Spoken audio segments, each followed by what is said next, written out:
Okay, if you're anything like me, you're in a battle between buying these preloaded spray bottles of oils and having your favorite oils that you really want to use to like spray on your vegetables or coat a pan.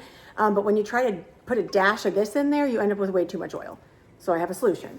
I am so thankful because BOKKY sent me these glass oil spray bottles. They sent me two, a black one and a white one. These things are awesome. You fill them up. It takes like maybe 10 pumps to get them primed.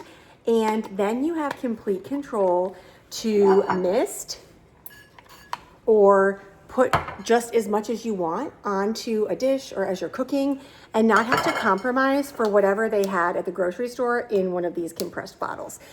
You're also never gonna be stuck like, oh my gosh, it's completely empty and I'm still in the middle of cooking, because when you have your backup oil, you can always just fill it up and start again. So seriously, if you like to cook and you wanna be able to use the oils that you like, get a set of these.